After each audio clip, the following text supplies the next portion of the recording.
రండి, ఈ సమయంలో మనం ఆరాధనలో ప్రవేశించే మునుపు ఒక మాట జ్ఞాపకం చేసుకుంటూ వద్దాం. ప్రకటన గ్రంథం 4వ అధ్యాయం మొదటి వచనం. ప్రకటన గ్రంథము 4వ అధ్యాయము మొదటి వచనాన్ని ఒకసారి జ్ఞాపకం చేసుకుంటూ వద్దాం. ఈ సంగతులు జరిగిన తర్వాత నేను చూడగా, అదిగో పరలోకమందు ఒక తలుపు తెరవబడి ఉండెను.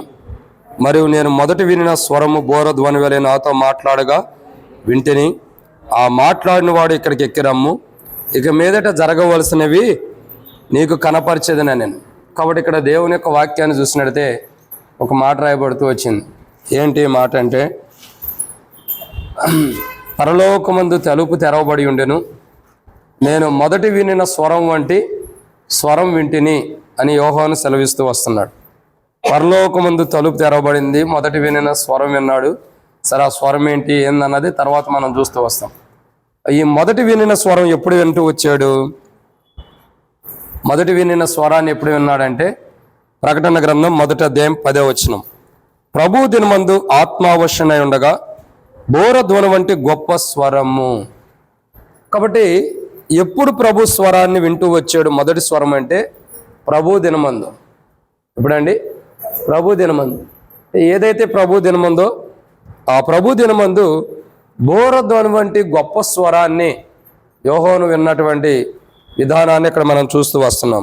ప్రభు దినమందు ఆ మొదటి స్వరాన్ని విన్న అనుభవాన్ని మనం చూస్తూ వస్తున్నాం. అయితే ప్రియులారా, ప్రభు దినం అంటే ఏంటి? ఆదివారం అని మనం చెప్తాం. ఇంకో కోణంలో చెప్పవచ్చు. ప్రభు దినం అంటే ఏంటి? ఆదివారము. ఇంకొకటి కూడా మనం చెప్పవచ్చు. ప్రభు దినం అంటే ఏంటో? ప్రభు దినం అంటే ఏంటి? పునరుత్థానమే. దాన్నే మన తెలుగు భాషలో చెప్పాలంటే ప్రభు దినం అని చెప్పొచ్చు. రెండవదిగా చూసినట్టయితే ఆయన లేపబడిన రోజు అని కూడా చెప్పవచ్చు. సజీవుడిగా లేపబడిన రోజు. అర్థమవుతుందండి? ఏం చెప్పొచ్చు? ఆదివారం. ప్రభు దినం అంటేనే ఆదివారం, కాబట్టి ఆదివారం అని చెప్పొచ్చు. రెండోదిగా ఆయన సజీవుడే లేచిన దినం. ఇక్కడ యోహానుకి మొదటి స్వరం ఎప్పుడు వినపడిందంటే ప్రభు దినం. తర్వాత అదే ప్రభు దినం అంటే ఆయన సజీవుడిగా లేచినటువంటి రోజు. అంటే అలాంటి రోజు అదేది? ఆదివారం. ఆయన సజీవుడిగా లేచినటువంటి రోజు యోహానుకి ఏం చేయబడింది? స్వరం వినబడుతూ వచ్చింది. ఎక్కడ రాయబడుతూ వచ్చింది ఆ మాట అంటే మత్తయి సువార్త. యేసు ప్రభువారే చెబుతాడు. మత్తయి సువార్త 16వ అధ్యాయం 21వ వచనం. మత్తయి సువార్త 16వ అధ్యాయం 21వ వచనం.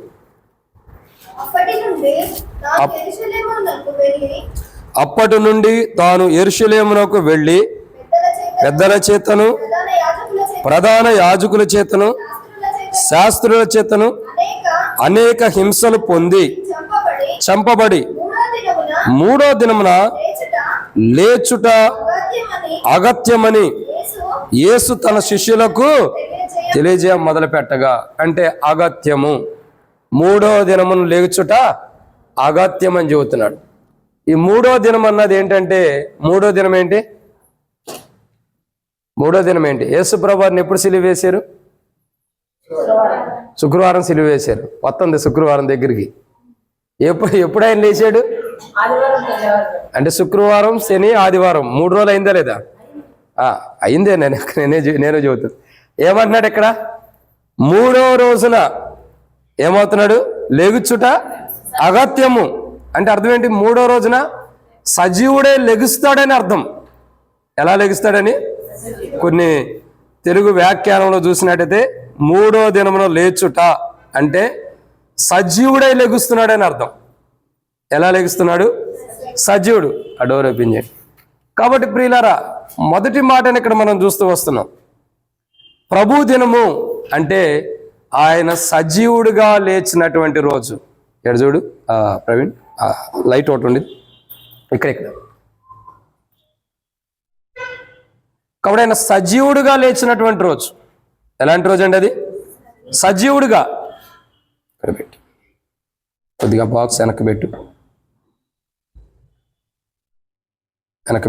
ఇంకా టిఫిన్ చేసి వచ్చావా? నిలవబెట్టు. వాళ్ళమే పడకుండా చూడు, కొత్త బాప్తిసం తీసుకున్నారు.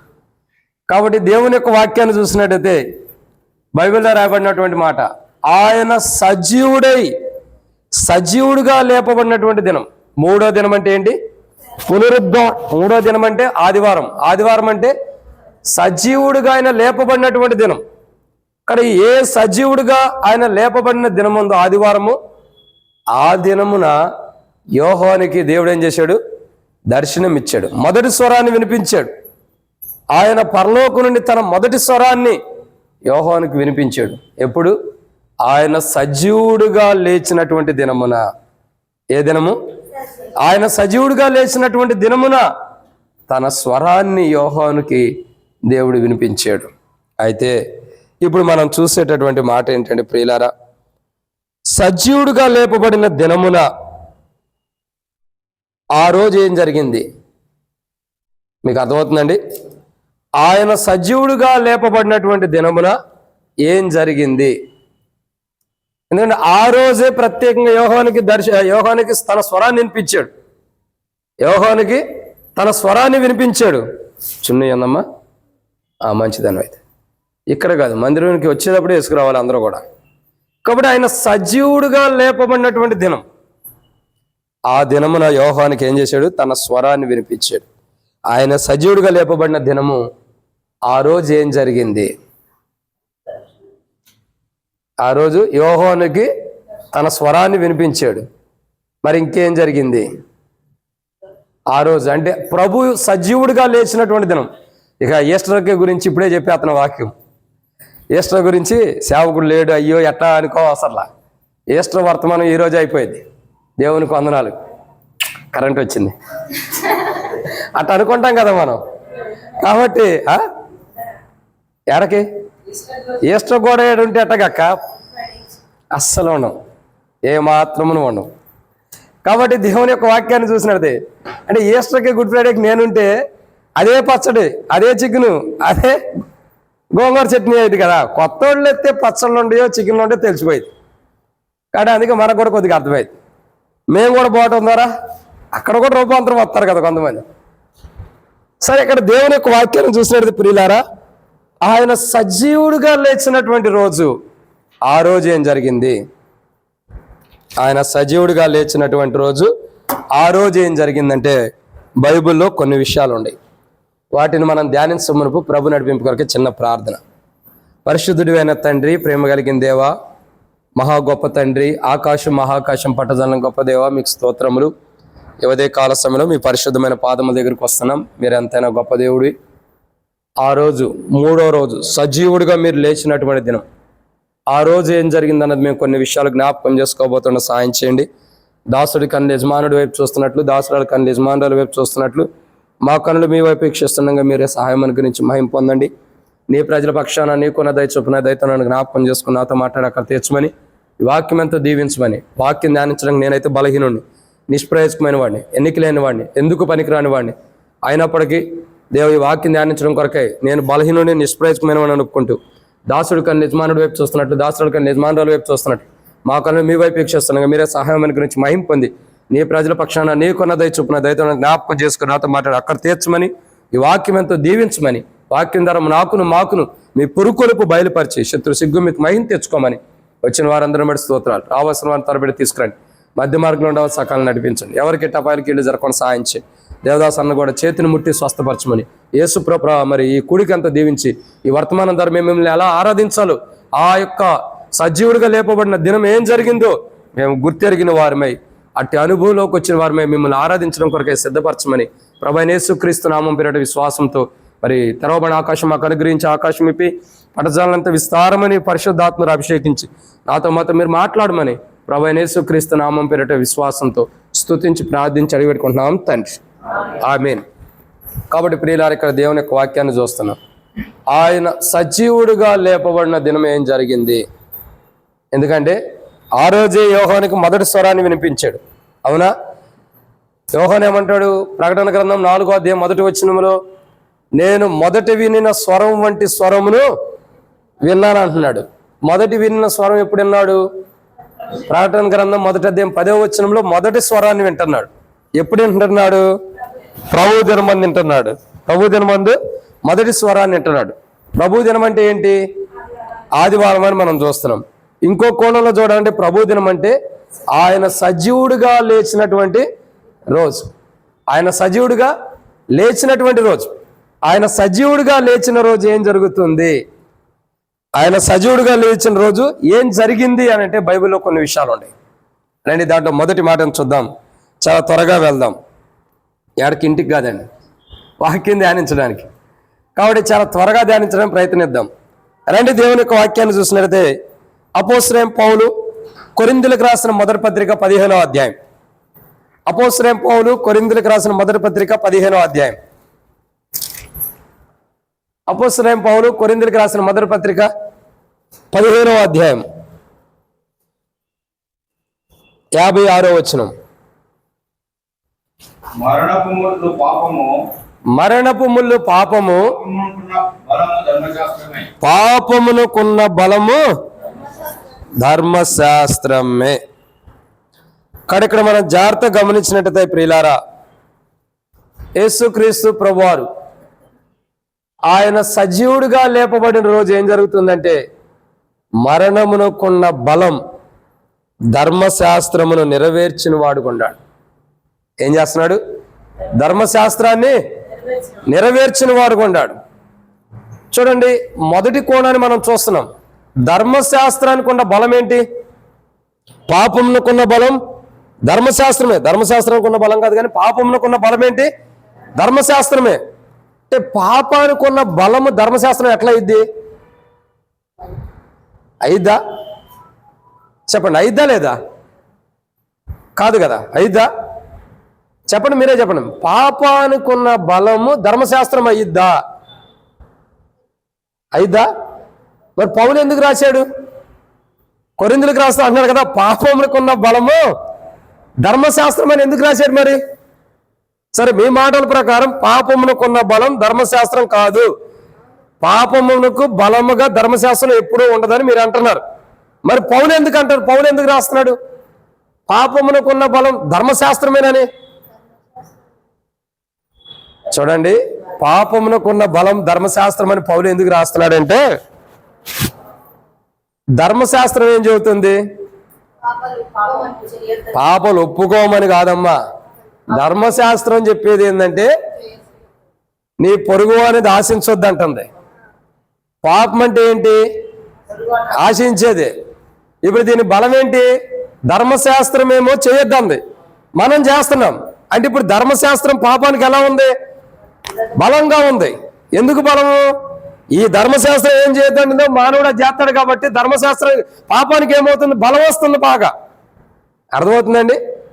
ధర్మశాస్త్రమేమో పొరుగు అనేది ఆశించొద్దు అంటుంది. పొరుగు అనేది ఆశించొద్దు అంటుంది. ధర్మశాస్త్రం ఆశించొద్దు అంటే మానవుడు ఆశిస్తున్నాడు. అంటే ధర్మశాస్త్రం చెప్పిన దాన్ని మానవుడు చేయట్లేదు కాబట్టి పాపానికి ఏమవుతుంది మరి? అదే మరి పాపానికి ఉన్న బలం ఏంటంటే ధర్మశాస్త్రమే.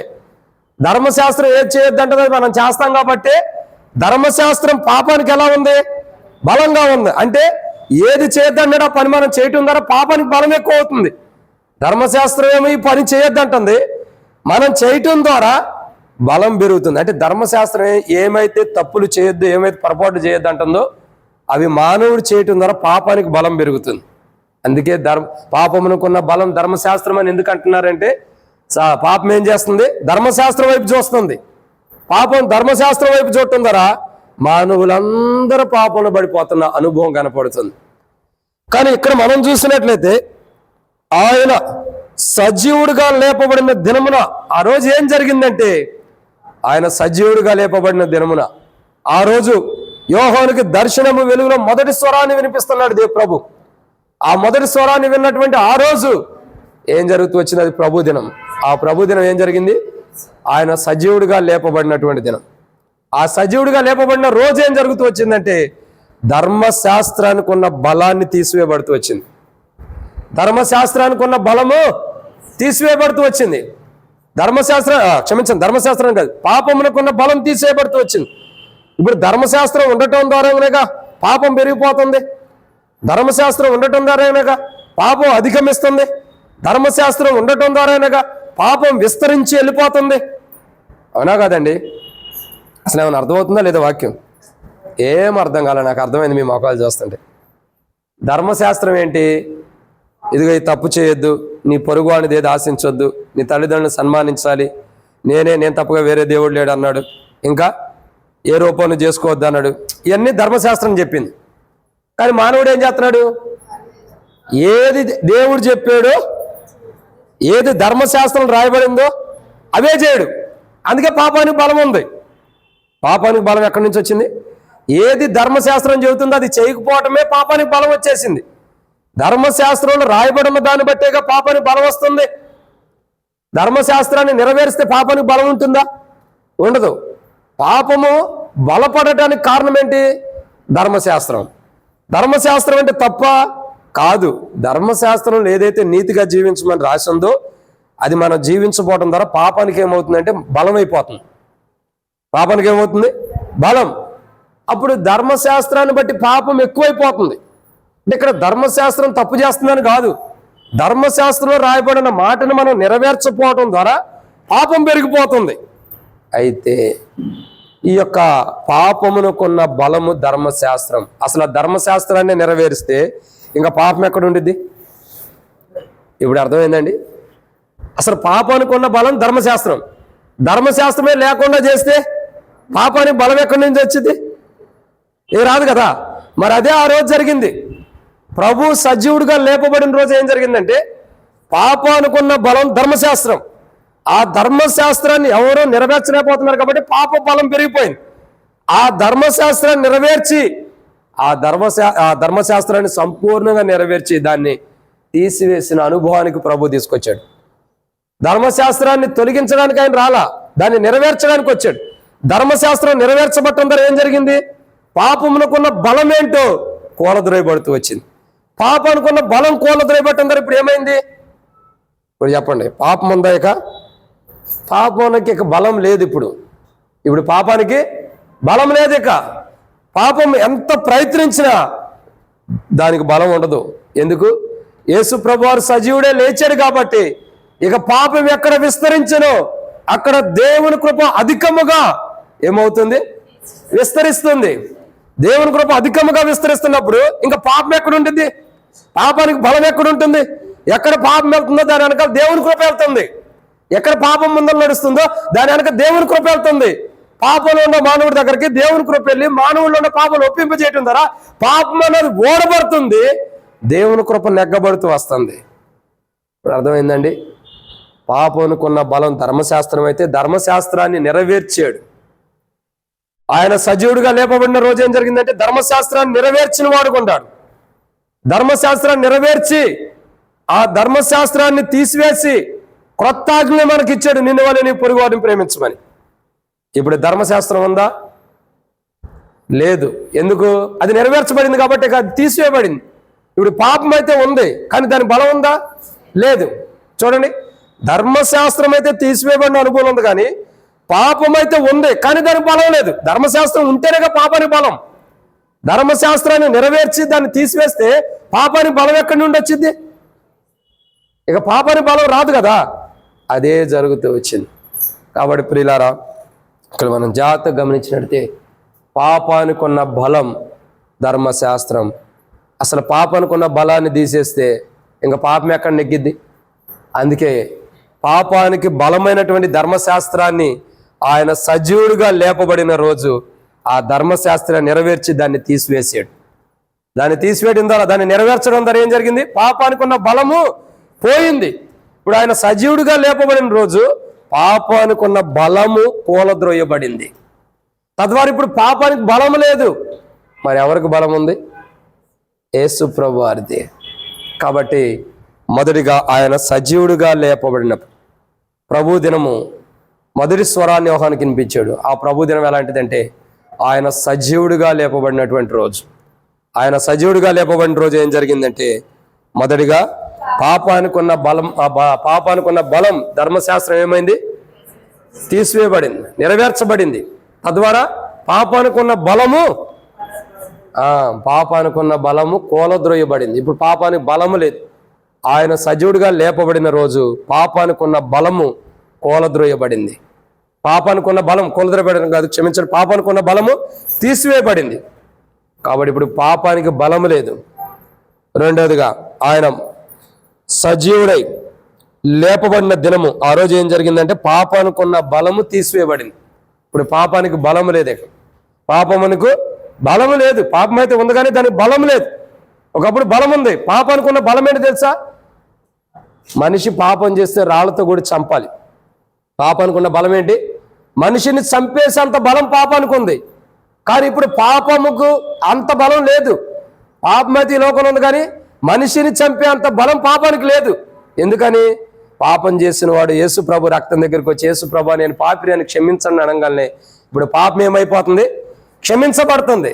అంటే ఇప్పుడు మనిషిని చంపే అంత బలంగా చంపేటటువంటి పాపము, దానికి ఉన్న బలం ఇప్పుడు ఏమైంది? కూలద్రోయబడింది. తద్వారా ఏం జరుగుతుందండి? ఏం జరుగుతుంది? ఇప్పుడు యేసు ప్రభు ద్వారా మన పాపాలు క్షమించబడుతున్నాయి. మనం చనిపోకుండా సజీవులుగా ఉంటున్నాం.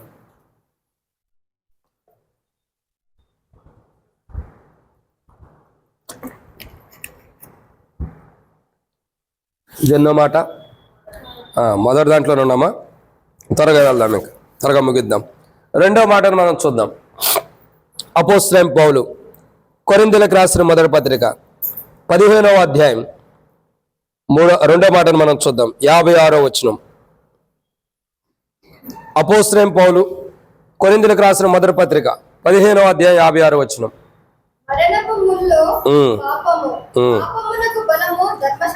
చాలమ్మా.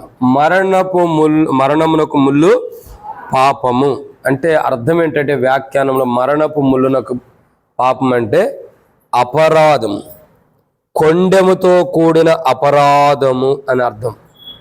ఎలాంటి అపరాధం అండి? కొండెముతో కూడిన అపరాధం. కొండెములు అంటే అర్థం ఏంటి? కొండెములు అంటే అర్థం ఏంటి చెప్పండి? కొండెములు అంటే, లేదా కొండి అంటే అర్థం ఏంటి చెప్పండి? కొండి అంటే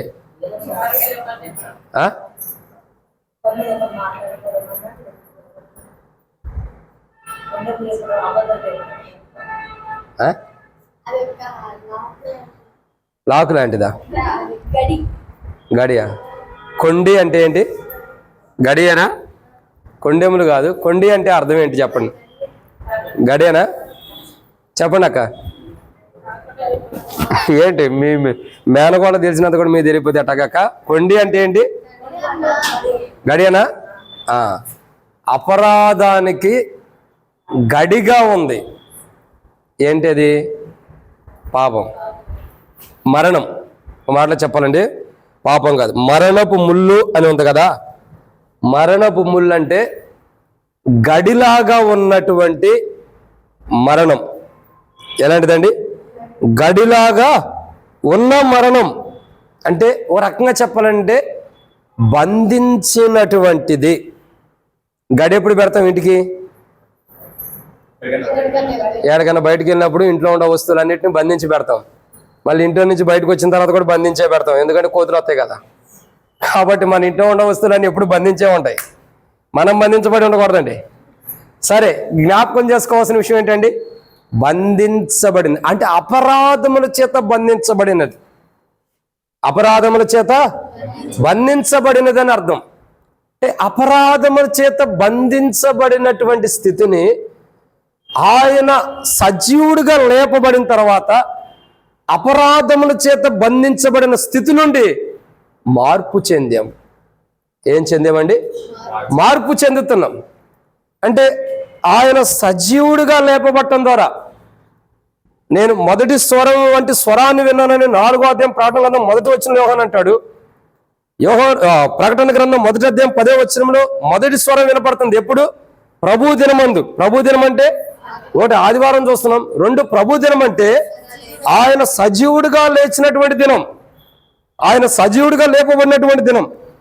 ఆయన సజీవుడిగా లేపబడిన రోజు ఏం జరుగుతుందంటే, ఒకటి పాపమునకున్న బలమైన ధర్మశాస్త్రం తీసివేయబడుతుంది. పాపానికి ఉన్న బలము తీసివేయబడింది. ఇప్పుడు పాపానికి బలం లేదు. 2, ఆయన సజీవుడిగా లేపబడిన రోజు ఏం జరుగుతుందంటే రెండో మాటను మనం చూస్తున్నాం. ఏం జరుగుతుందండి? బంధించబడినటువంటి అపరాధములకు విడుదల ఇస్తున్నాడు. లాకేసి పెట్టుందంట. కొండి అంటే ఏంది? లాక్, అంతే కదా, గడి. కాబట్టి దాన్ని ఏం చేస్తున్నాడు? అపరాధములు బంధించబడి ఉండి అంట. బంధించబడినటువంటి అపరాధములకు అంటే దేవుని సన్నిధిలో ఏది చేయాలో అది చేయకపోవటం, ఏది దేవుని వాక్యం వినాలో అది వినకపోవటం, అపరాధములకు ఎంచబడుతూ వస్తున్నాయి. అనేక కోణాలు ఉండే అపరాధములు అంటే అపరాధముల్లో బంధించబడి ఉన్నటువంటి స్థితిని, అపరాధములు మానవుని ఏం చేసినాయి? బంధించేసినాయి. ఏ అపరాధములు అయితే మానవుని బంధించినాయో ఆ గడియల్ని ఏం చేశాడు? బంధించబడిన కడియల్ని పగలగొట్టేసాడు. ఆయన సజీవుడే లేచిన రోజు ఏం జరిగిందంటే అపరాధములు అనేకులను బంధించింది. అపరాధములు ఏం చేసినాయి? అనేకుల్ని బంధించి వేసినాయి. ఏవైతే అపరాధములు అనేకులను బంధించి వేసినాయో ఆ బంధించి వేయబడినటువంటి అపరాధములు అన్ని గడియలు కూడా పగలగొట్టబడినాయి. అంటే అపరాధముల యొక్క గడియలు పగలగొట్టబడినాయి. అపరాధముల యొక్క గడియల్లో లోపల బంధించబడ్డవాడు ఆ గడియ మనం ఓపెన్ చేసి బయటికి తీసుకొస్తే ఏమైంది? లోపలే ఉంటాడా, బయటకు వస్తాడా? సరిగ్గా ఆలోచించుకుని చెప్పండి. లోపల ఒక వ్యక్తి ఉన్నాడు. ఆ తలుపు ఉంది, గడి వేసి ఉంది. ఆ గడిని పగలగొట్టేసేసి ఆ గడిని తీసి ఆ వ్యక్తిని బయటికి తీసుకొచ్చాం. ఇప్పుడు ఏం జరుగుతుంది? ఆ వ్యక్తి ఎలా ఉంటాడు? ఎలా ఉంటాడు ఆ వ్యక్తి? సంతోషం కదక్క, అవన్నీ కాదులేండి. బయటికి తీసుకురాబడుతూ వచ్చాడు. ఏంటక్క? రిలీఫ్. ఓకే, ఇంగ్లీష్లో రిలీఫ్. బయటకు తర్వాత తెలుగులో ఏంటి? విశ్రాంత, స్వేచ్ఛ, ఏదో ఒకటిలేండి. సరే, ఇంగ్లీష్ రాని ఇంగ్లీష్ గురించి నాకెందుకు కానీ. కాబట్టి ఇక్కడ జ్ఞాపకం చేసుకోవాల్సిన మాట ఏంటి? గడియలతో బంధించబడిన, లోపల బంధించబడిన వ్యక్తి ఆ గడియలు బద్దలు కొట్టడం ద్వారా బయటికి తీసుకురాబడుతూ వచ్చాడు. ఇప్పుడు ఎలా ఉన్నాడు? ఆ వ్యక్తి బయటకు తీసుకురాబట్టడం ద్వారా ఆ అపరాధంలో నుండి విడుదల పొందాడు. ఏం పొందాడండి? అక్కడ వేటి నుండి బంధించబడి ఉన్నాడు? అపరాధముల చేత ఇక బంధించబడి ఉంది. మరి వాటి నుండి బయటకు వచ్చిన వాడు విడుదల పొందాడు. కానీ స్వేచ్ఛ వచ్చింది, స్వాతంత్రం వచ్చింది, ఇవన్నీ ఎవరికి కావాలి? ఇండిపెండెన్స్ డే, జనవరి 26 రిపబ్లిక్ డే, ఇవన్నీ ఎందుకు? కావాల్సిందేంటి? అపరాధముల నుండి విడుదల పొందాడు. అంటే ఆయన సజీవుడుగా లేపబడిన రోజు ఏం జరుగుతుందంటే, ఒకటి, మానవుని యొక్క జీవితంలో పాపమునకున్న బలం తొలగించబడి పాపము బలము లేనిదిగా బలహీనరాలుగా చేయబడుతుంది. రెండు, ఆయన సజీవుడిగా లేపబడిన రోజు ఏం జరిగిందంటే, రెండోదిగా అపరాధముల చేత బంధించబడిన వాడు అపరాధముల్లో నుండి బయటికి విడుదల పొందిన వాడుగా ఉన్నాడు. ఇక అపరాధములు మానవుణ్ణి బంధించలేకపోతూ వచ్చినాయి. అపరాధములు మానవుణ్ణి బంధించలేకపోతూ వచ్చినాయి. అది ప్రభు పునరుద్ధానుడై సజీవుడిగా లేపబడిన రోజు జరిగింది. మూడు, ఆయన సజీవుడిగా లేపబడిన రోజు ఏం జరిగింది? ఎందుకంటే ఇప్పుడు ప్రభు యొక్క దినమున యోహానుకి మొదటి స్వరం వినబడింది. ప్రభు దినం అంటే ఆయన సజీవుడిగా లేపబడినటువంటి రోజు. ఆ సజీవుడిగా లేపబడిన రోజు మనం చూస్తూ వస్తున్నాం. ప్రియులారా, ఏమని రాయబడుతూ వచ్చింది? ఆయన సజీవుడిగా లేపబడిన రోజు ఏం జరిగిందంటే, మొదటిగా పాపమునకున్న బలము తీసివేయబడి పాపము బలహీనరాలు అయిపోతూ వచ్చింది. పాపానికి ఉన్న బలం తీసేయటం ద్వారా. రెండు, అపరాధములు బంధించి ఉండే అపరాధములు, బంధించబడిన అపరాధముల నుండి ఆయన సజీవుడిగా లేపబడిన రోజు మానవుడికి ఏ అపరాధం అయితే బంధించి ఉండేవో వాటి నుండి విడుదల పొందాడు. మూడు, ఆయన సజీవుడిగా లేపబడిన రోజు ఏం జరిగిందంటే, రండి, అపోస్తలుడైన పౌలు కొరింథీయులకు రాసిన మొదటి పత్రిక 15వ అధ్యాయం 54వ వచనం. అపోస్తలుడైన పౌలు కొరింథీయులకు రాసిన మొదటి పత్రిక 15వ అధ్యాయం 54వ వచనం. ఈ క్షయమైనది అక్షయతను ధరించుకున్నప్పుడు, ఈ మర్త్యమైనది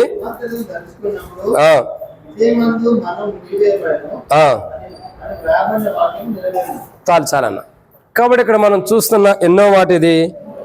మూడు. ఏమని రాయబడుతూ వచ్చింది? ఆయన సజీవుడిగా లేపబడిన రోజు ఏం జరిగింది అని అంటే, ఆయన సజీవుడిగా లేపబడిన రోజు ఏం జరుగుతూ వచ్చిందంటే, ఒకటి, పాపానికున్న బలమైన ధర్మశాస్త్రం నెరవేర్చబడి తీసివేయబడింది. పాపానికి బలం తీసివేయబడటం ద్వారా పాపం బలహీనరాలైంది. 2, అపరాధములు ఏవైతే మానవుని బంధించినాయో ఆ బంధించబడిన అపరాధం నుండి మానవుడు విడుదల పొందుతున్నాడు. 3, మూడోదిగా ఆయన సజీవుడిగా లేపబడిన రోజు ఏం జరిగిందంటే, 3వ మాట ఇక్కడ రాయబడుతుంది, నశించేది నశించిన దానిగా ధరించుకుంది. నశించిపోయేది ఏమైంది? చదవండి ఆ మాట, 54వ వచనం. క్షయమైనది అంటే అర్థం ఏంటి? క్షయమైనది అంటే అర్థం ఏంటి? నశించిపోయేది అనేది. అక్షయమైనది అంటే నశించనిది అని అర్థం. 2 అర్థాలు సరిగ్గా వినేమారు సరిగ్గా వినకపోతే అపార్థాలు వచ్చేస్తాయి. నశించేది నశించనిది. నశించేది క్షయమైపోయేది, నశించనిది అక్షయత కలిగినది. ఇప్పుడు ఆయన సజీవుడిగా లేపబడినటువంటి రోజు ఏం జరిగిందంటే, 3వదిగా క్షయమైనది, నశించిపోయిన అనుభవం కాకుండా అక్షయతను ధరించుకున్న అనుభవం. నశించినది ఏమైంది? చూడండి ఇక్కడ రాయబడుతుంది, ఈ క్షయమైనది అక్షయతను ధరించుకున్నప్పుడు అంటే ఈ నశించిపోయేది ఏమైందండి? ఈ నశించిపోయేది నశించని దానిని ధరించుకుంది. ఇప్పుడు మీకు అర్థమైపోతుందండి. నశించిపోయేది ఏంటి? ఆశిచ్చేయమ్మా, స్ట్రైట్గా నిలబెట్టే. నశించిపోయేది ఏంటి?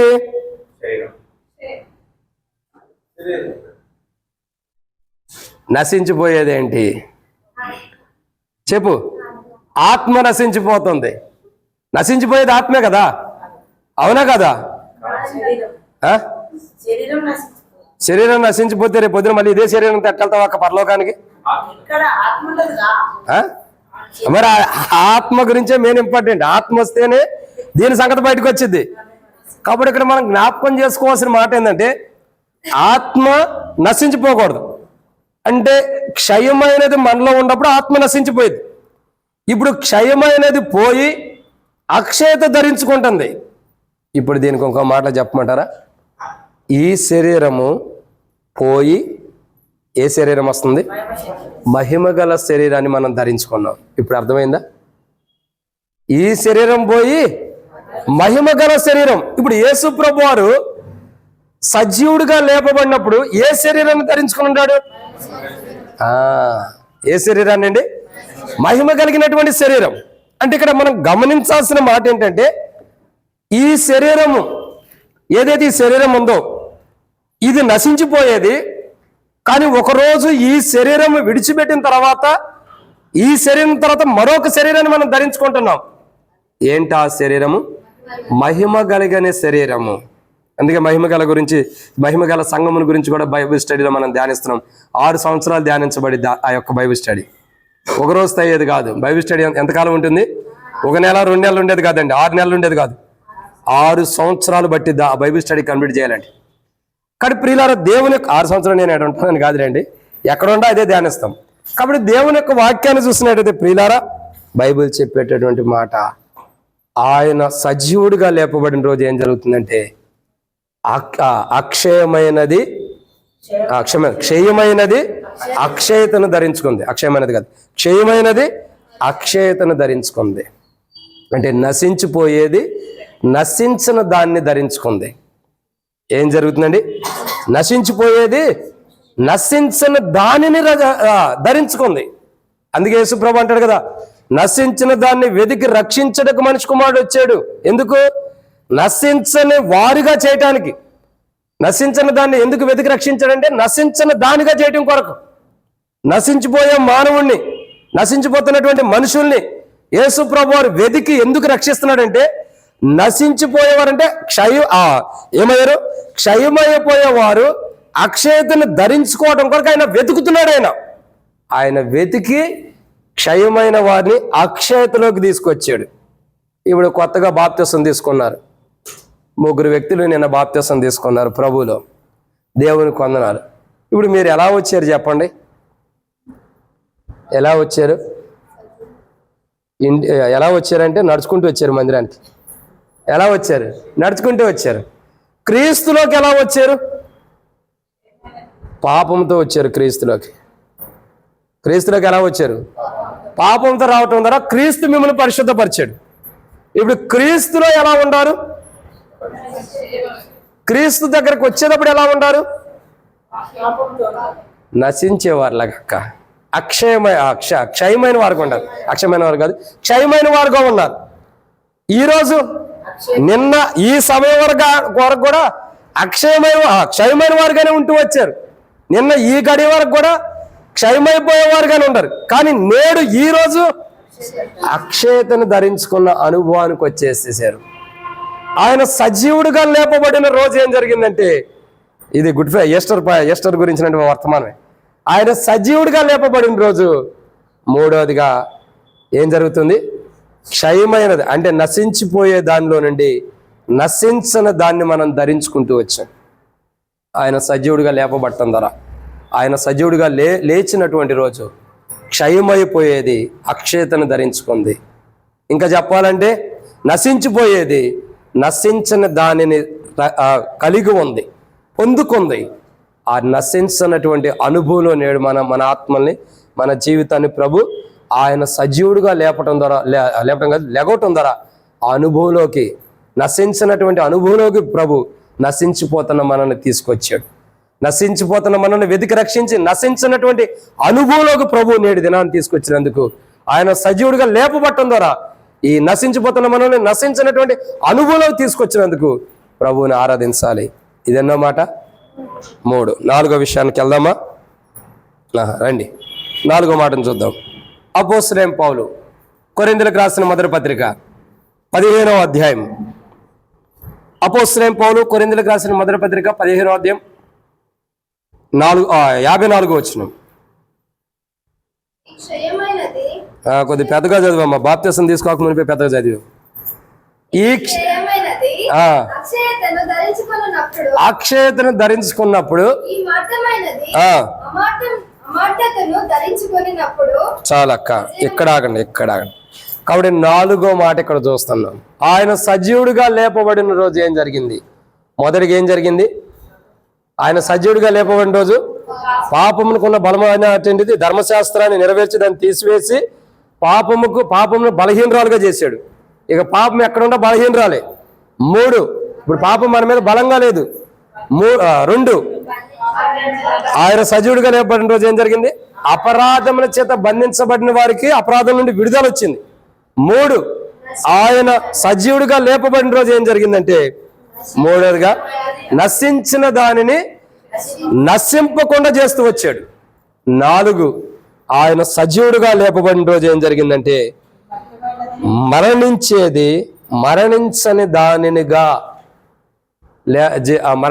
దానిగా మార్చబడుతూ వచ్చింది. ఏమనబడుతూ వచ్చింది?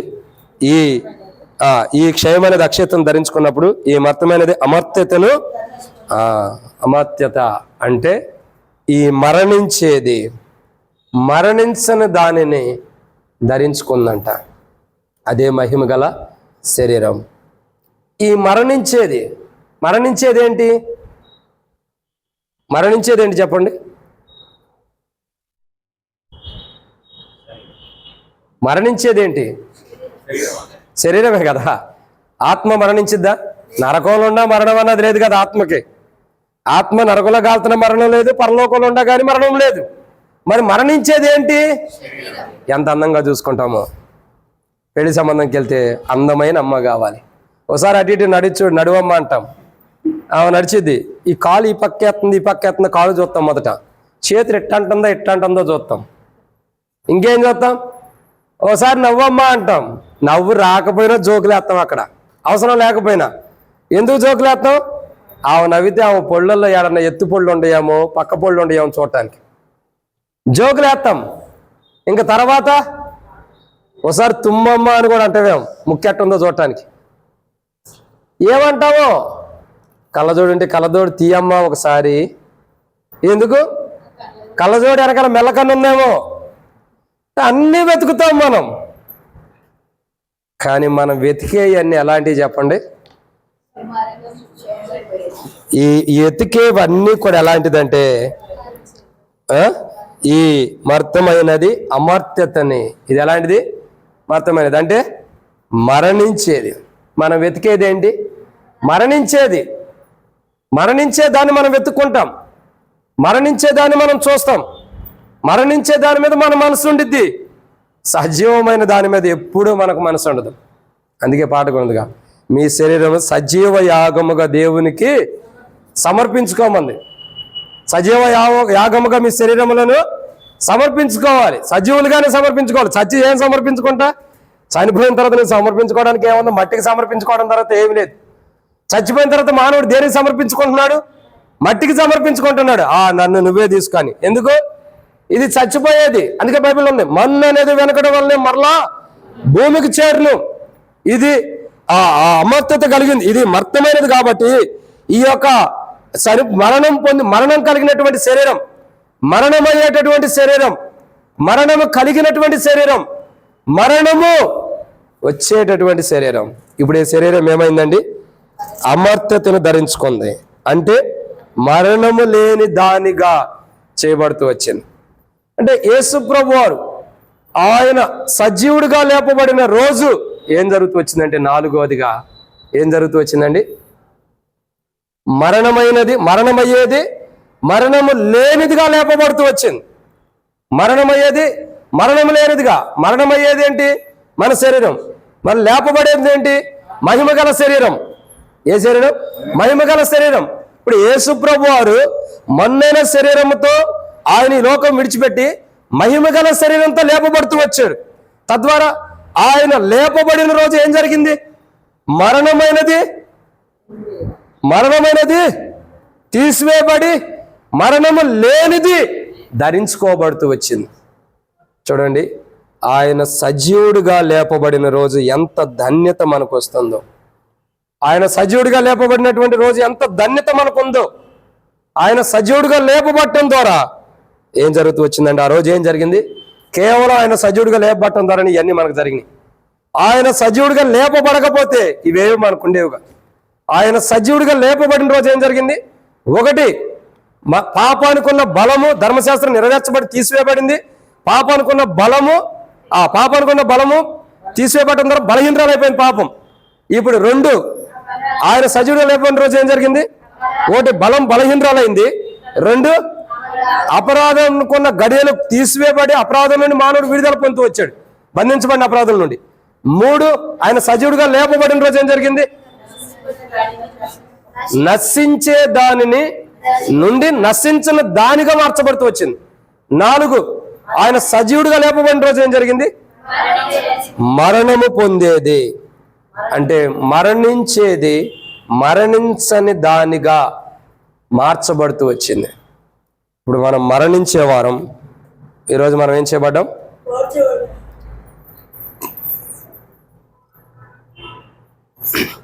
మరణించని దానిగా మార్చబడ్డాం. మరణించేది ఏమైంది? మరణించని దానిగా మార్చబడ్డాం. ఇప్పుడు చెప్పండి, కొత్తగా ఆరాధన చేసేవాడు మొదట మీకే టైం ఇచ్చేది. మరణించే మీరు ఇప్పుడు ఎలా ఉంటారు? మరణించని వారిగా మార్చబడుతూ వచ్చారు. మీరే కాదు, ఇక్కడ రక్షణ ప్రభు సన్నిధిలో పాపాలు ఒప్పుకుని జీవితం మార్చుకుని రక్షణ మార్మోస్ బాప్తిసం పొందిన ప్రతి క్రైస్తవుడు కూడా మరణించవలసిన వాడు ఇప్పుడు ఎలా ఉన్నాడు? మరణించని వాడుగా ప్రభు ఆయన తిరిగి లేగటం ద్వారా చేయబడుతూ వచ్చాడు. ఇప్పుడు ఎలా ఆరాధన చేయాలి? ప్రభా, మరణించవలసిన నేను మరణించని దానిగా, మరణించని వాడుగా నీవు పునరుద్ధానం ద్వారా, నువ్వు లేగచ్చటం ద్వారా నన్ను మరణించినటువంటి వారుగా సిద్ధపరిచావు. మరణంలో నుండి జీవంలోకి దాటించి ఇప్పుడు నన్ను సజీవుడిగా చేసావు ప్రభువా. మహిమగల శరీరాన్ని ధరించుకునే అనుభవం నన్ను తీసుకొచ్చావని ప్రభుని ఏం చేయాలా? ఆరాధించాలి. యోహానుకి ప్రకటన గ్రంథం 4వ అధ్యాయం 1వ వచనంలో అంటాడు, పరలోకమందు తలుపు తెరవబడి ఉండగా మొదటి వినిన స్వరం వంటి స్వరం నేను వింటినా అన్నాడు. అసలు మొదటి స్వరం ఎప్పుడు వినబడింది? ప్రభు దినమందు. ప్రభు దినం అంటే ఆదివారం. మరొక కోణం చెప్పొచ్చు, ఆయన సజీవుడిగా లేచిన రోజు అని కూడా చెప్పొచ్చు. ఆదివారము ఆయన సజీవుడిగా లేచినటువంటి రోజు. ఆయన సజీవుడిగా లేచిన రోజు 5 అన్నమాట. 4వదిగా మరణించేది మరణించని దానిగా లేపబడుతూ వచ్చింది. మరణించేది మరణించనిదిగా చేయబడుతూ వచ్చింది. ఇప్పుడు మనం సజీవులుగా ఉంటాం. ఒకరోజు ఈ దేహం విడిచిపెట్టిన మనం సజీవులుగా ఉంటాం అన్న శుభప్రదమైన నిరీక్షణ ఆయన సజీవుడిగా లేపబట్టడం ద్వారా మనకు వచ్చింది. ఇదన్నమాట. 4. 5వ విషయాన్ని చూద్దారండి. అపోస్తలుడైన పౌలు కొరింథీయులకు రాసిన మొదటి పత్రిక 15వ అధ్యాయం 54వ వచనం.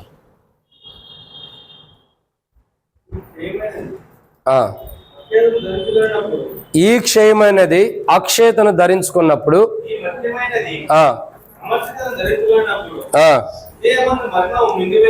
విజయమందు మరణము.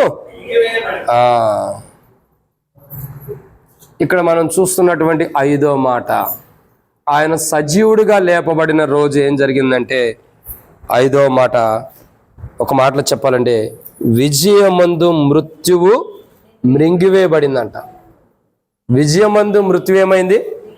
మృంగివేయబడింది. అంటే మరణము మృంగివేయబడింది. ఒక మాటలో చెప్పాలంటే ఆయన సజీవుడిగా లేచినటువంటి రోజు ఏం జరిగింది? మరణము మింగివేయబడిందంట. ఇప్పుడు మరణం లేదు. చూడండి, ఒక క్రైస్తవుడికి, ఒక రక్షించబడిన వారికి, ఒక మారుమనసు బాప్తిసం తీసుకున్న క్రైస్తవుడికి, ప్రభుని ఆరాధించే క్రైస్తవుడికి, ప్రభు వల్ల పాల్గొనే క్రైస్తవుడికి ఏం లేదండి. ఇప్పుడు ఎవరైనా మరణంతో భయపడేవాళ్ళు ఎవరైనా ఉండారా?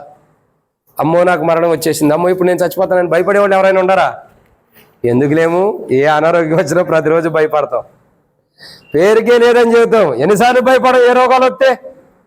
నేను ఎన్నోసార్లు భయపడ్డా. గ్యాస్ ట్రబుల్ వచ్చినప్పుడు అయిపోయింది నాది ఇదే చివరి రోజు అనుకుని. ఎన్నోసార్లు గ్యాస్ ట్రబుల్ వచ్చినప్పుడు, బాధపడుతున్నప్పుడు, లోపల బాధ ఉన్నప్పుడు, ఒక వేదన ఉన్నప్పుడు ఇంటికాడ నా చిన్న కూతురు, రెండో కూతురుని చూసుకుంటూ వచ్చేవాడిని. ఇదే చివరి రోజు అమ్మాయికి నీకు కనబడతాను లేదు, ఇదే చివరిసారి నిన్ను చూసుకుంటున్నాను, ఇక మళ్ళీ వస్తే నిన్ను చూసుకుంటా లేకపోతే లేదని. అర్థమవుతుందండి? అంటే అక్కడ భయం ఉండేది మానవుల్లో. కానీ అసలైన సత్యం ఏంటో తెలుసా? ఆయన సజీవుడిగా లేపబడిన రోజు ఏం జరిగింది? విజయమందు మరణం మింగివేయబడింది. విజయమందు ఏమైందండి? మరణం మింగివేయబడింది. ఇప్పుడు విజయం అన్నది రావటం ద్వారా ఈ విజయమందు మరణం ఏమైంది? అసలు మాట అది. కాబట్టి ఆయన సజీవుడిగా లేపబడిన రోజు ఏం జరిగిందంటే మరణాన్ని మింగేశాడు. ఏం చేశాడండి? మరణాన్ని మింగేశాడు. ఇప్పుడు ఇక మరణం లేదిక. నిజమైన క్రైస్తవుడికి, రక్షణ, మారుమనసు, బాప్తిసం పొంది పాపాలు ఒప్పుకుని జీవితం మార్చుకుని బాప్తిసం తీసుకున్న క్రైస్తవుడికి ఇక మరణమే లేదు. నేను ఒక ప్రశ్న వేస్తా, సమాధానం చెప్పండి. మీరు కాదు. మా మీద మరణం ఉంది అన్నవారి చేతులు ఎత్తండి. మా మీద మరణం ఉంది. సరే, మా మీద మరణం లేదన్నవారి చేతులు ఎత్తండి. అక్క, నేను అడిగిన దానికి సమాధానం. మా మీద మరణం లేదు అన్నవారు చేతులు ఎత్తండి.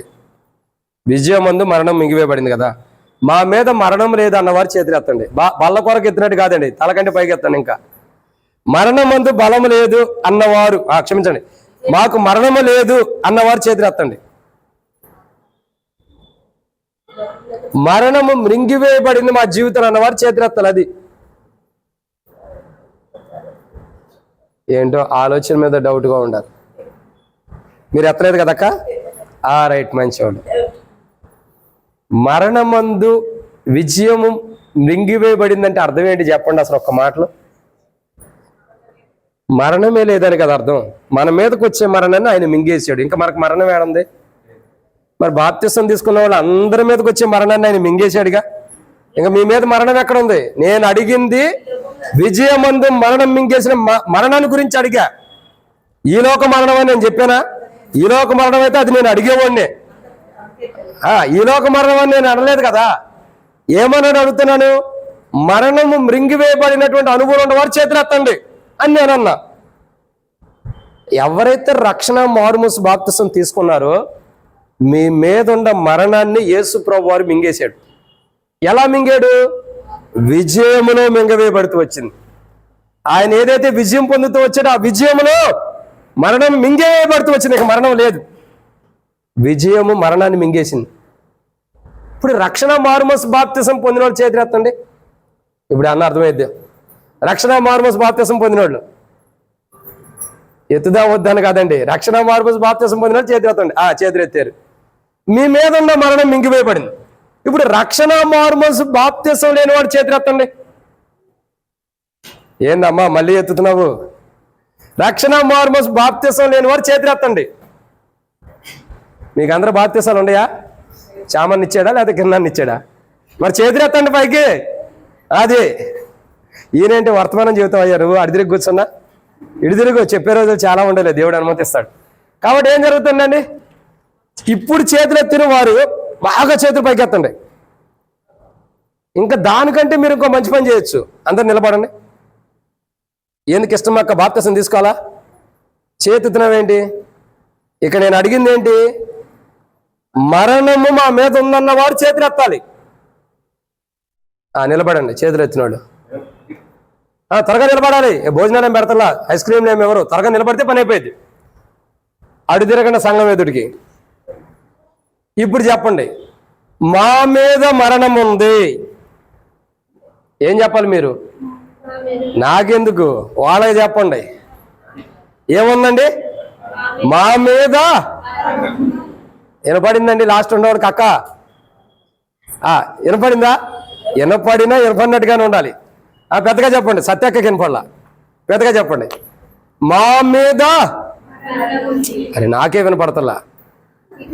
మా మీద నేనెట చెబుతున్నాను చెప్పండి, మీరే చెప్పండి. మా మీద మరణం ఉందని పెద్దగా. ఏముంది? కూర్చోండి. మీ మీద మరణం ఉంది. ఏంటా మరణము? సాతాను నరకానికి తీసుకెళ్తానికి సిద్ధంగా ఉంది. ఇప్పుడు మీ మీద ఉన్న మరణం తప్పించబడాలంటే మీరు ఏం చేయాలా? రక్షణ పొందాలా, పాపాలు ఒప్పుకోవాలా. యేసు ప్రభువా నేను పాపిని, నా పాపాలు క్షమించని ఒప్పుకొని, నా జీవితం మార్చండి అని ఒప్పుకుని, ప్రభు యేసు ప్రభువు యొక్క సమయం ఇచ్చినప్పుడు ఆయన నామాన్ని బట్టి ఏం చేయాలా? బాప్తిసం తీసుకోవాలి. అప్పుడు మీకేం జరుగుతుంది? మీ మీద ఉన్న మరణము కూడా మింగేయబడింది. కాబట్టి ప్రియులారా, ఇక్కడ మనం జాగ్రత్తగా గమనించాలి. ఇప్పుడు కీర్తన అనుకుంటుంది, అమ్మయ్య దేవుని కొందనాలు నిన్నే బాప్తిసం తీసుకున్నావు, లేకపోతే నిలబడాల్సి వచ్చేది అనుకుంటుంది. కాబట్టి ఐదో మాటనా, ఐదవదిగా ఆయన సజీవుడిగా లేచిన రోజు ఏం జరిగిందంటే మరణము మింగివేయబడింది. ఇప్పుడు ప్రభు సన్నిధిలోకి వచ్చి ఆరాధించేవారు, రక్షణ మారుమనసు బాప్తిసం కలిగినటువంటి ప్రతి క్రైస్తవుడు ఆయన కలువరిశిల యొక్క మరణ భూస్థాపన పునరుద్ధానం ద్వారా, ఆయన కలువరిశిలో ప్రాణం పెట్టి చనిపోయి తిరిగి లేచడం ద్వారా మన మీద ఉన్న మరణాన్ని ఆయన మింగివేసాడు. ఇప్పుడు ఆయన మరణాన్ని మింగివేయడం ద్వారా ఏం జరిగింది? మరణమే లేదు ఇప్పుడు మనకి. ఇప్పుడు మరణం మింగివేయబడిన వారు చెప్పండి, మరణం ఉందన్న చేతులు ఎత్తండి. మరణం ఉందన్నవారు ఉందా? మరణం అక్క నయం అక్క, నేను అడిగిన జాగ్రత్తగా వినాలి. ఎవరి మీద అయితే మరణం మింగివేయబడిందో, ఇంకా మా మీద మరణం ఉందనుకుంటే మీరు చేతులు ఎత్తండి. ఉందా? లేదు. ఎందుకని? మన మీదకున్న మరణం, మనకొచ్చే మరణం, మన దగ్గరకు వస్తున్న మరణం ఏమైంది? మృంగివేయబడింది. ఇప్పుడు మనకు మరణం లేదు. ఏ మరణము? ఆత్మకు మరణం లేదు. ఆత్మను మరణించాల్సిన ఆత్మ మీద దేవుడు ఏం చేశాడు? మరణించాల్సినటువంటి ఆత్మని ప్రభు కాపాడి ఆయన పునరుద్ధానం ద్వారా సజీవుడిగా లేగటం ద్వారా మన ఆత్మని సజీవుడిగా కాపాడుతూ వచ్చాడు. ఇప్పుడు మరణమంది ఏమైంది? విజయమంది మరణమంది కాదు, విజయమంది మరణము మింగివేయబడింది. అంటే మరణమే లేదు. నిజంగా గుర్తుపెట్టుకోండి, రక్షించబడిన క్రైస్తవుని మీద మరణమే లేదు. ఎంత గొప్ప ధన్యత నీకు ఇచ్చాడు దేవుడు. బాప్తిసం పొందిన నీ నా జీవితాల్లో మరణమే లేదు మన మీద. ఆ ధైర్యంతో మనం బ్రతకొచ్చు. ఏ ధైర్యంతో బ్రతకొచ్చు? అబ్బా కడుపు నొప్పి, అబ్బా గ్యాస్ ట్రబుల్, అబ్బా షుగర్ ఎక్కువైంది, అబ్బా బీపీ ఎక్కువైందన్న భయంతో ఇక ఎప్పుడు చచ్చిపోతానని భయంతో మీరు జీవించొద్దు. షుగర్ ఎక్కువ ఉండా, బీపీ ఎక్కువ ఉండా, గ్యాస్ ట్రబుల్ ఉండా, హార్ట్ ప్రాబ్లం ఉండా, ఇంకా స్టమక్ పెయిన్ వచ్చినా, క్యాన్సర్ వచ్చినా, హెచ్ఐవి వచ్చినా, ఏది వచ్చినా, మరణం తెచ్చే ఏ రోగం వచ్చినా నువ్వు ధైర్యంగా బ్రతకొచ్చేమని, నా పైన మరణం లేదు. ఎందుకు? నా పైన ఉన్న మరణాన్ని ఆయన మృంగేసాడు, ఆయన సజీవుడిగా లేగటం ద్వారా.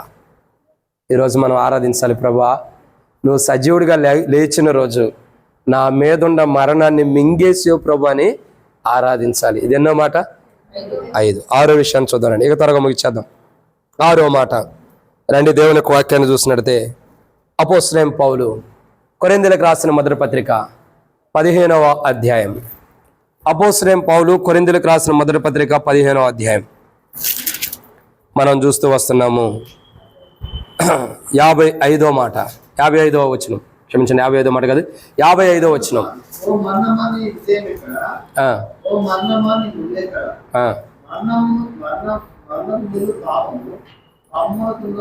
ఏం జాషువా బ్రదరు, నువ్వే మెల్లిగా చదివితే డౌట్ చదివితే ఎట్టా చెప్పు. అది చెప్పు.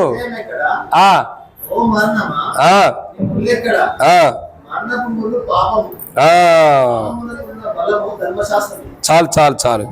55వ వచనంలో మరొక మాట ఏంటంటే, ఇక్కడ రాయబడుతున్న 6వ మాట, మృతుల లోకమునకు విజయం లేకుండా చేశాడు. ఏమని అడుగుతున్నాడండి? ఓ మరణమా నీ విజయం ఎక్కడా? ఓ మరణమా నీ విజయం ఎక్కడా? సవాలుతో అడుగుతున్నాడు పౌలు. అపోస్తలుడైన పౌలు కొరింథీయులకు రాస్తా అన్నాడు కదా, ఓ మరణమా నీ ముల్లెక్కడా అంటే అర్థం ఏంటో తెలుసా? ఏంటి అర్థం? మృతుల లోకమును విజయం ఏం చేసింది? లేకుండా చేసేసిందంట. అంటే యేసు ప్రభు వారు సజీవుడిగా లేపబడినటువంటి, సజీవుడిగా లేచినటువంటి రోజు ఏం జరుగుతుంది తెలుసా? అసలు మృతుల లోకమే లేకుండా చేశాడు. ఏం చేశాడండి? మృతుల లోకమే లేకుండా చేశాడు. మృతుల లోకం అంటే ఏంటి? మన వాళ్ళందరూ జ్ఞానవంతులు చెబుతారు. ఏమని? నేనైతే చూడలేదు కానీ నేను కూడా ఇంటికి వచ్చా. ఏమనంటే ఒక మాట చెబుతారు, ఇంకో చామన్నా చామన్నా చామన్నా వీళ్ళకి ఏదైనా కొనిపెట్టేటప్పుడు అందరికీ కొనిపెట్టు, ఒక్కరికే కొనిపెట్టవాక, సరేనా? మళ్ళీ కొట్టుకుంటున్నారు వీళ్ళందరూ కూడా. ఒక్కొక్కరికి 2 కొనిపెట్టు. ఇక దూరం కూర్చోబెట్టినా కానీ ఆడు కోవిడ్ ఉండగానే దగ్గర కూర్చునేటట్టు ఉంటారు. సరే, వాళ్ళ సంగతి రక్త సంబంధికులు కదా, మేము విడిపోమంటారు వాళ్ళు. సరే, వాళ్ళ సంగతి ఎందులేని. కాబట్టి ఇక్కడ మనం జాగ్రత్త చూసినట్టయితే ఎన్నో మాట ఇది? 6వదిగా ఆయన సజీవుడిగా లేచిన రోజు జరిగింది ఏంటంటే, ఆ రోజు 6వ మాట ఏంటి? 6వ మాట, మృతుల లోకమే లేకుండా చేసేసాడు. మన పితరులు చాలా మంది చెబుతారు, రానున్న దినాల్లో గుడ్ ఫ్రైడే అయిపోయింది, శనివారం రోజు ఏం చెబుతారు? శని ఆదివారాలు ఉండే కదా, 3 రోజులు ఏం చెబుతారు? యేసు ప్రభువు వారు సిలువ వేయబడ్డాడు, చనిపోయిన తర్వాత కిందకి వెళ్ళిపోయి, ఎక్కడికి వెళ్ళాడు? కిందకి వెళ్ళి వాళ్ళందరినీ తీసుకొచ్చి ఆడ పెట్టారు అని చెబుతున్నారు. ఎవరందరినీ? మృతుల లోకంలో ఎవరుండారో వాళ్ళందరినీ తీసుకొచ్చి పరదేశీలో పెట్టాడు అంటున్నారు. అందుకే యేసుప్రభు చెప్పాడు కదా, కలువరిశిల్లో దొంగత అంటాడు, నేడు నువ్వు నాతో కూడా పరదేశీలో ఉంటావు అని చెబుతున్నాడు. కాబట్టి యేసుప్రభు వారు ఏం చేశాడు? ఆయన చనిపోయిన తర్వాత ఖాళీగా లేడు. మరి ఏం చేశాడు? మృతుల్లోకి వెళ్ళి వాళ్ళని ఏం చేశాడు? బయటికి తీసుకొచ్చాడంట. మరి అది నిజమే అయ్యి ఉండొచ్చు. నాకు పూర్తిగా బైబిల్లో క్లియర్గా రాయబడినట్టు అనుభవం లేదు కాబట్టి, నేను చదవలేదు కాబట్టి నేను నమ్మాలి కొన్ని విషయాలు. అయితే ప్రియులారు, ఇక్కడ గమనించాల్సింది ఏంటంటే, వ్యాఖ్యానంలో రాయబడుతూ వచ్చింది. ఏమని? ఆయన సజీవుడుగా లేచిన రోజు ఏం జరుగుతుందంటే, ఇక్కడ అసలు మృతుల లోకమే లేకుండా చేశాడంట.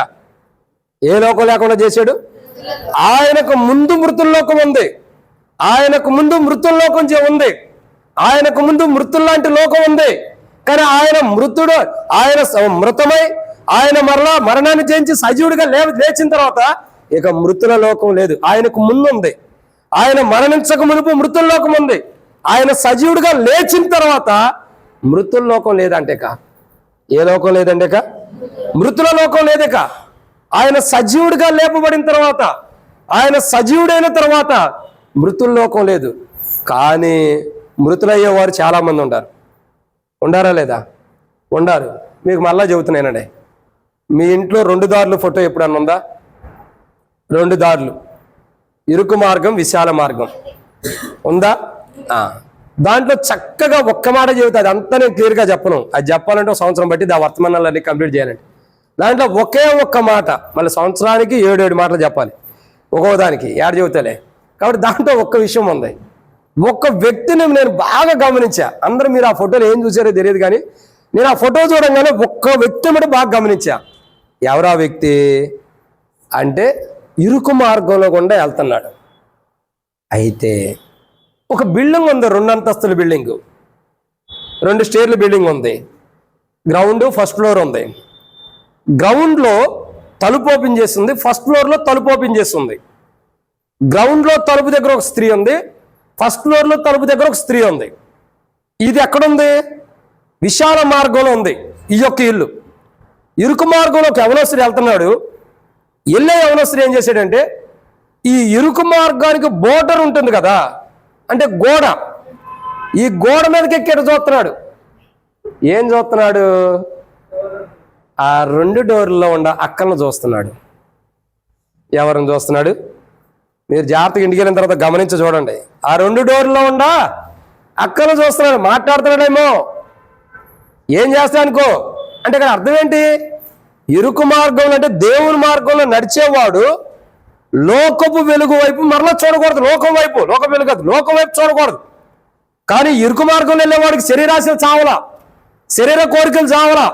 అందుకని ఆ స్త్రీలు అక్కడ కనబడంగానే బహుశా వాళ్ళు వేషలు అయి ఉండొచ్చు, వ్యభిచారులు అయి ఉండొచ్చు, ఎట్లా ఉండొచ్చు. వాళ్ళతో వీడికేంటి పని?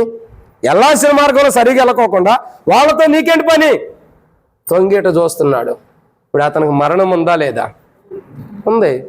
దేవుని మార్గంలో ఉన్నంత మాత్రాన నువ్వు పాపం చేస్తే పరలోకం ఉందనుకుంటున్నావేంటి? మరణం ఉంది. అయితే ఇక్కడ రాయబడిన మాట ఏంటంటే, మృతుల లోకము లేకుండా చేశాడు. కానీ చాలామంది మృతుల లోకానికి వెళ్ళడానికి సిద్ధపడుతున్నారు. మళ్ళీ అసలు ఆయన లేకుండానే చేస్తే, మృతుల లోకం అనేది లేకుండా చేశాడని అపోస్తలుడైన పౌలు కొరింథీయులకు రాసిన మొదటి పత్రిక 15వ అధ్యాయం 55వ వచనంలో వ్యాఖ్యానంలో రాయబడుతూ వచ్చింది. మృతుల లోకము లేకుండా చేశాడని.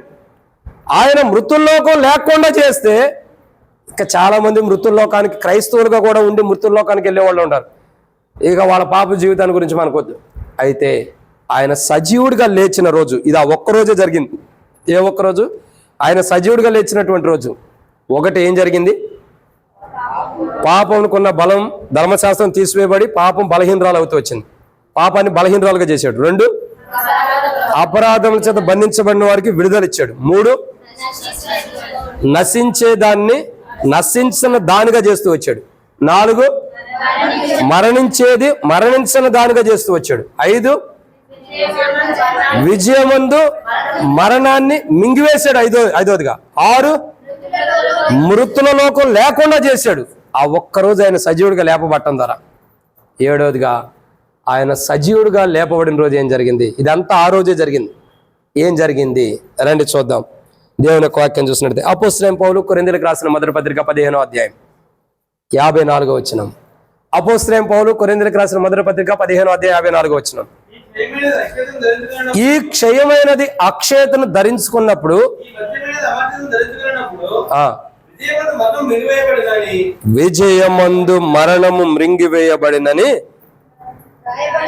రాయబడి ఉన్నది. ఇక్కడ రాయబడిన వాక్యము నెరవేరును. కాబట్టి చివరిగా మనం చూస్తున్నాం 7వదిగా ఆయన సజీవుడిగా లేచిన రోజు ఏం జరిగింది? 7వదిగా వాక్యం నెరవేర్చబడింది. ఏం జరిగిందండి? వాక్యం నెరవేర్చబడింది. ఆయన సజీవుడిగా ఎప్పుడైతే లేచాడో, ఆయన సజీవుడిగా ఎప్పుడైతే లెగుస్తూ వచ్చాడో, ఆ రోజు వాక్యం అన్నది నెరవేర్చబడుతూ వచ్చింది. మరి అంతకుముందు నెరవేర్చబడలేదంటే నెరవేర్చిన వాళ్ళు ఎవరు చెప్పండి? మోషే వచ్చాడు. దేవుని వాక్యం ఏం చెప్పింది మోషేకి? మోషే ఐగుప్తు నుండి నీ ఇశ్రాయేలు ప్రజలను తీసుకొచ్చి కానాన్ని చేర్చాలంది. చేర్చాడా? మధ్యలోనే ఒక మాట మాట్లాడి తప్పుగా ఆ యొక్క రాజ్యాన్ని పోగొట్టుకున్నాడు. నెరవేర్చాల్సిన వాడు నెరవేర్చాడా? లేదు. ఇంకెవరు? చాలామంది ఉన్నారు. ఇట్లా లెక్కేసుకుంటూ పోతే చాలామంది ఉన్నారు. అనేక మంది వాక్యం నెరవేర్చాల్సిన వారు నెరవేర్చలేకపోతూ వచ్చారు. సొలొమోను ఏం చేయాలండి? దేవుని మందిరం కట్టి ఏం చేయాలా? దేవుని మహిమ వచ్చిన తర్వాత దేవుని మహిమ కొరకు ఉండాలి. అది వాక్య నెరవేర్పు. కానీ సొలొమోను ఏం చేశాడు? 1000 మందిని, 700 మంది రాణిలను, 300 మంది ఉపపత్నులను పెళ్లి చేసుకున్నాడు అయ్యగారు. ఇంకో 1000 మంది ఉంటే చేసుకునేవాడాం. 1000 మందిని చేసుకున్నాడు. మరి వాక్యం నెరవేర్చాడా? ఒక వ్యభిచారం యొక్క అనుభవంలోకి వచ్చేసాడు. అంటే వ్యభిచారం అని ఎందుకన్నారంటే అంతమందిని చేసుకుంటే ఇంకేమనాలి? అలాంటి యొక్క అనుభవంలోకి వచ్చాడు. దేవుడే వాక్యం నెరవేర్చడానికి. అసలు సొలొమోను పేరేంటి చెప్పండి? సొలొమోను పేరేంటి? సొలొమోను పేరు యేసుప్రభు వారి పేరు ఒకటే. సొలొమోను పేరేంటి? సరే, యేసుప్రభు వారి యొక్క పేరేంటి? యేసుప్రభే, అంతేనా? యేసుప్రభు వారి యొక్క పేరేంటి? యెషయా గ్రంథం 9వ అధ్యాయం 6వ వచనంలో అక్కడ రాయబడుతూ వచ్చింది, ఆయన సమాధానకర్తయగు అని అతనికి పేరు. ఆయన పేరేంటండి? సమాధానకర్త. ఇప్పుడు సొలొమోను అంటే అర్థం ఏంటి? సమాధానపరుడు, సమాధానం కలిగిన వాడని అర్థం. ఇప్పుడు సొలొమోనులోనే సమాధానం ఉంది, కానీ దేవునితో సమాధానం ఉందా? మరి అంటే అక్కడ వాక్యం నెరవేర్చలేకపోతూ వచ్చాడు.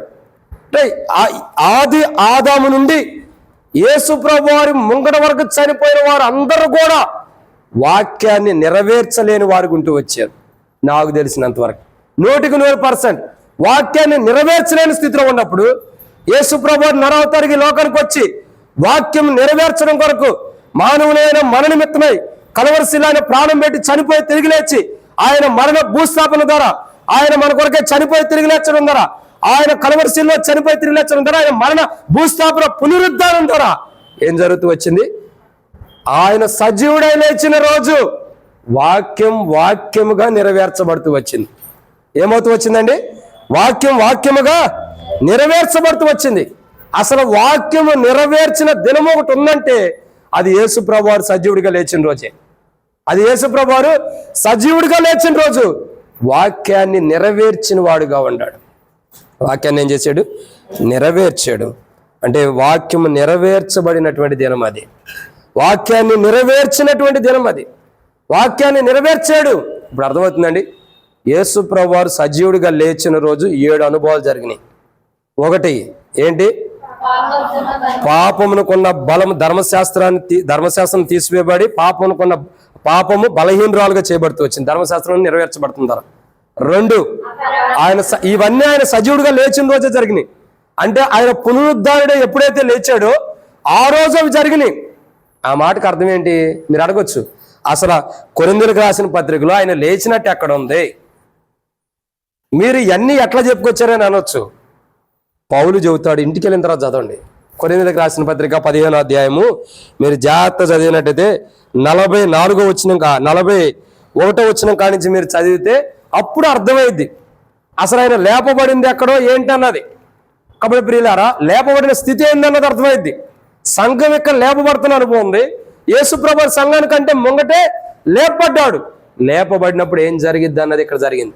లేపబడినప్పుడు కాదు, లేపబడిన తర్వాత ఏం జరిగింది అందుకంటాడు. యేసుప్రభు వారు మొదటే చెబుతున్నాడు, యోహానుకి ఏ రోజు దర్శనం వచ్చిందని మొదటి స్వరం ఏ రోజు వినపడింది? ప్రకటన గ్రంథం 4వ అధ్యాయం 1వ వచనం. ప్రకటన గ్రంథం 4వ అధ్యాయం 1వ వచనం. ఈ సంగతులు జరిగిన తర్వాత నేను చూడగదుగో పరలోకమందు ఒక తలుపు తెరవబడినను, మరియు నేను మొదటి వినిన స్వరం బోరధ్వనివలె నాతో మాట్లాడగా వింటిని. ఆ మాట్లాడినవాడు ఇక్కడికి ఎక్కిరమ్ము, ఇక మీదట జరగవలసిన వాటిని నీకు కనపరిచేదను. ఏమన్నాడండి? ఇక మీద జరగవలసిన వాటిని కనపరిచేదను. మొదటి స్వరం ఎప్పుడు వినపడింది? ఇక్కడ ఏమంటాడు యోహాను? నేను మొదటి స్వరం వంటి స్వరం విన్నాను అన్నాడు. మొదటి స్వరం ఎప్పుడు వినపడింది? ప్రకటన గ్రంథం 1వ అధ్యాయం 10వ వచనం. ప్రభు దినమందు ఆత్మావశుడై ఉండగా బోరధ్వని వంటి గొప్ప స్వరము వింటిని. గొప్ప స్వరము గొప్ప స్వరం వినపడింది. అంటే మొదటి స్వరం ఎప్పుడు వినపడింది? ప్రభుదినం. ప్రభుదినం అంటే ఏంటి? ఆదివారం. ఆదివారం దినం అంటే ఏంటి? ఆదివారానికి మరొకటి ఉంది. ఆయన సజీవుడిగా లేచినటువంటి దినం. ఆయన సజీవుడిగా లేచినటువంటి రోజు యోహానుకి మొదటి స్వరం వినపడింది. ఆయన సజీవుడిగా లేచిన రోజు. అసలు సజీవుడిగా లేచిన రోజు ఏం జరిగింది? 7 విషయాలు. ఆయన సజీవుడిగా లేచిన రోజు అంటే ఆయన పునరుద్ధరణై లేచిన రోజు. ఆ తర్వాత కదండి, ఆ రోజు ఏం జరిగిందంటే మొదటిగా పాపానుకున్న బలమైంది, ధర్మశాస్త్రం నెరవేర్చబడిన తీసివేయబడి పాపం బలహీనరాలు అవుతూ వచ్చింది. 2 అంటే పాపాన్ని బలహీనరాలుగా చేశాడు. 2 అపరాధమును బంధించబడిన అపరాధం నుంచి విడుదలిచ్చాడు ఆ గడియల నుండి. 3 నశించేదాన్ని నశించిన దానిగా చేస్తూ వచ్చాడు, వెతికి రక్షించాడు. ఒక మాట చెప్పనండి. 4 మరణించిన దానిగా చేస్తూ వచ్చాడు. 5 మరణాన్ని మింగివేసిన వాడుకుంటాడు. మరణం ఎవరినైతే మింగేస్తుందో ఆ మింగేసే మరణాన్నే మింగేశాడు. 6 మృతుల లోకం లేకుండా చేశాడు. మృతులకు లోకం ఉంది కానీ ఆ మృతుల లోకం లేకుండా చేశాడు. 7 వాక్యాన్ని నెరవేర్చాడు. ఇప్పుడు అర్థమైందంటే ఈస్టర్ వర్తమానం అయిపోయింది. ఆయన సజీవుడిగా లేచినటువంటి రోజు 7 అంతల అనుభవాన్ని ఆయన చేస్తూ వచ్చాడు. ఇటు 7 అంతల అనుభవం మన జీవితాల్లో కూడా ఆయన జరిగించి ఆయన 7 అంతల అనుభవం చేయటం ద్వారా మన జీవితాలు మార్చబడి రక్షణ మారుమనసు బాప్తిసం పొందిన అనుభవంకి వచ్చి ఇప్పుడు ప్రభుని ఆరాధించే వారికి వచ్చాం. ఇటు 7 అంతల అనుభవం మన జీవితాల్లో జరిగించి మనం ఆయన్ని ఆరాధించే వారికి ప్రభు సిద్ధపరిచినందుకై ప్రభుని ఆరాధన చేద్దాం. మనం కూడా ఎట్లా ఆరాధించాలా? ఆయన ఎలా సజీవుడిగా లేచి ఉన్నాడో అలా సజీవులమై బైబిల్ రాబడుతూ వచ్చింది. సజీవులే కదా నిన్ను స్తుతిస్తారు. ఆయన సజీవుడిగా లేపబడిన రోజే ఏ 7 అంతల ఆశీర్వాదం వచ్చిందో అవి మనకు ఆయన సజీవుడిగా లేచి ఆ 7 అంతల ఆశీర్వాదాన్ని మనకి ఇచ్చాడు. కాబట్టి ఆ 7 అంతల ఆశీర్వాదాన్ని మనం పొందుకున్న మనం ఆ 7 అంతల ఆశీర్వాదాన్ని బట్టి నేడు మనం సజీవులమై ప్రభుని ఏం చేయాలా? ఆరాధించాలి. అటు ఆరాధన మనం చేయనట్లు ప్రభు మనకి సజీవులమై సజీవుడైన దేవుణ్ణి ఆయన సజీవుడిగా లేపబడిన తర్వాత 7 అంతల అనుభవం ఏం చేశాడు? ఆ 7 అంతల అనుభవాన్ని మనం పొందుకున్న అనుభవంలోకి వచ్చి సజీవుడైన ప్రభుని సజీవుడైన దేవుణ్ణి సజీవులుగా మనం ఆరాధించినట్లు, అంటే పాపం చేసి ఆరాధించేవారు సచ్చిన స్థితిలో ఆరాధిస్తున్నట్టు, పాపాలు చేసి ఆరాధించేవారు పాపాలు విడిచిపెట్టుకోకుండా ఆరాధించేవారు చచ్చిన స్థితిలో ఆరాధిస్తున్నట్టు, అలా కాకుండా సజీవులుగా ప్రభువుని ఆరాధించే అనుభవం ప్రభు తీసుకొచ్చినట్లు సజీవులమై చచ్చిన స్థితిలో కాకుండా ఇంకా మీరు ఆరాధన చేయదు పాపం చేత చచ్చిన స్థితిలో ఉండా అనగాదు. ఇప్పుడు నువ్వు సజీవుడివి కాబట్టి నన్ను సజీవుడిగా చేసావు ప్రభా, నువ్వు సజీవుడు అయ్యింది నన్ను సజీవుడిగా చేసి నాకు 7 అంతల ఆశీర్వాదాన్ని ఇచ్చినందుకై ఇప్పుడు నేను సజీవుడినే నిన్ను ఆరాధిస్తున్నానని సజీవుల లోకంలో సజీవులమై ప్రభుని ఆరాధన చేద్దాం. అట్టి ఆరాధన మనం చేయనట్లు ప్రభు మనకు సహాయం చేయనుగాక. ఆమేన్. ఆరాధనలో ప్రవేశిద్దాం. మనం నిలబడి మొదట ఒక పాట పాడుకున్న తర్వాత అటు పిమ్మట ఆరాధనలోకి ప్రవేశిద్దాం. అందరూ లేచి ఒక పాట పాడుకుందాం.